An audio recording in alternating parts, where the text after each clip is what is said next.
안녕하세요. 한주원입니다. 여러분, 오늘은 실전 매매에서 정말 유용하게 쓰이는 거래량 지표 하나를 깊이 있게 살펴보겠습니다. 바로 OBB, 온밸런스 볼륨 지표입니다. 많은 프로 트레이더들이 공통적으로 믿는 원칙이 있습니다. 바로 가격보다 거래량이 먼저 움직인다는 원칙인데요. 그래서 가격 차트만 보지 않고 반드시 거래량 기반 지표를 함께 봅니다. 그 대표적인 도구가 바로 이 OBV입니다. 특히 가격이 애매하게 횡보하거나 방향이 잘 보이지 않을 때 OBV는 먼저 방향에 대한 힌트를 주는 경우가 아주 많습니다.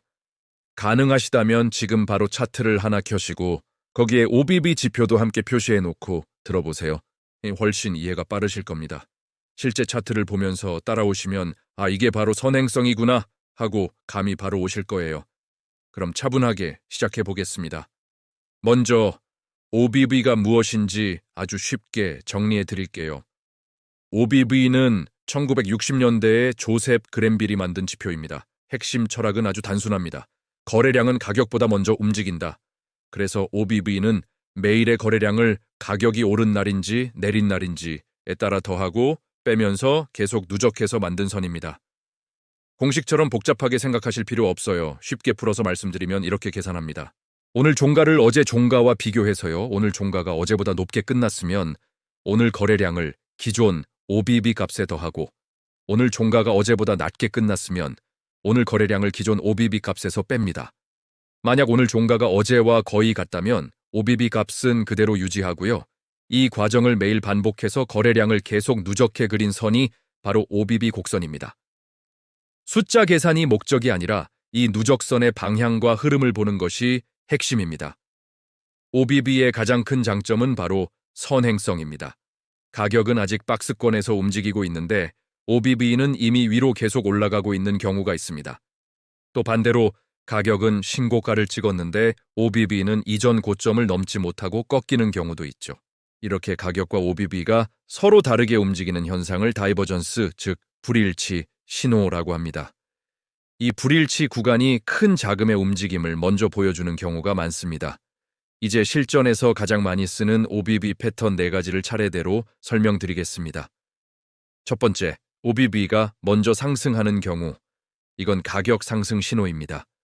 가장 강력하고 자주 나오는 패턴인데요. 가격은 아직 박스권에서 왔다 갔다 하는데 OBV는 이미 고점을 계속 높이고 있습니다. 이 말은 겉으로는 조용하지만 속에서는 매집이 진행되고 있다는 뜻으로 해석합니다. 예를 들어 볼게요. 어떤 종목이 두세 달 동안 10만 원 근처에서 계속 횡보 중입니다.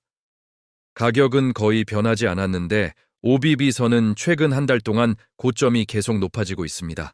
그러다가 어느 날 가격이 박스 상단을 돌파하면서 거래량이 크게 터지고 OBV도 동시에 급상승합니다. 이 구간을 매수 진입 타이밍으로 보는 거죠. 손절 기준은 박스 하단이나 최근 저점보다 약 2.3% 아래로 잡는 식으로 관리합니다. 이 구조에서는 돌파 이후에 강한 추세 상승이 나오는 경우가 많습니다. 두 번째, OBV가 먼저 하락하는 경우, 이건 가격 하락 신호입니다. 이번에는 반대 패턴인데요. 가격은 계속 신고가를 갱신하고 있는데 OBV는 고점을 넘지 못하고 옆으로 흐르거나 내려오기 시작합니다. 이건 위험 신호입니다. 예를 들어 몇 달 동안 꾸준히 상승하던 종목이 계속 신고가를 만들고 있습니다. 그런데 OBV를 보면 가격만큼 고점을 높이지 못하고 힘이 빠진 모습이 보입니다. 이런 부정적 다이버전스가 나온 뒤에 가격이 고점에서 밀리기 시작하면 매도 또는 청산 타이밍으로 봅니다. 특히 OBV가 중요한 지지선을 깨고 내려가면 하락 신호는 더욱 강해집니다. 세 번째, OBV와 가격의 배열 관계입니다. OBV는 가격보다 먼저 움직이는 경우가 많기 때문에 두 선의 순서를 비교하는 것도 중요합니다. 읽기 쉽게 정리해 드릴게요. OBV가 가격보다 먼저 이전 고점을 돌파한다면 상승 추세의 힘이 강하다는 뜻이고요. 반대로 OBV가 가격보다 먼저 이전 저점을 이탈한다면 하락 추세 압력이 강하다는 뜻입니다. 실전에서는 가격 차트와 OBV를 항상 함께 놓고 누가 먼저 방향을 틀었는지를 보는 습관이 중요합니다. 네 번째, OBV 자체 돌파와 거래량 급증입니다. OBV가 오랫동안 평평하게 움직이다가 과거 고점을 강하게 돌파하면서 위로 급하게 치고 나가는 구간이 있습니다. 이때 실제 거래량도 평균 대비 3배에서 많게는 5배까지 증가하면 강한 상승 신호로 해석합니다. 반대로 OBV가 급락하면서 중요 저점을 깨면 강한 위험 신호로 봅니다. 자, 이제 실전에서 꼭 기억해야 할 OBV 핵심 팁들을 정리해 보겠습니다. 첫째, 가장 먼저 다이버전스를 찾으십시오. 가격은 신고가인데 OBV가 못 따라가면 매도 준비 신호입니다. 반대로 가격은 신저가인데 OBV가 덜 빠지면 매수 준비 신호입니다. 둘째, 거래량이 함께 움직여야 합니다. 거래량이 약한 상태에서의 OBV 움직임은 신뢰도가 떨어집니다. 셋째, 횡보장에서는 OBV도 평평합니다. OBV가 거의 수평이면 시장도 쉬고 있을 가능성이 큽니다. 이때는 무리한 추격 매매보다 관망이나 범위 매매가 낫습니다.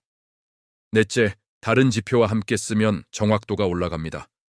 예를 들어 OBV 상승에 구름대 상향 돌파가 더해지면 강한 매수 시나리오가 되고요.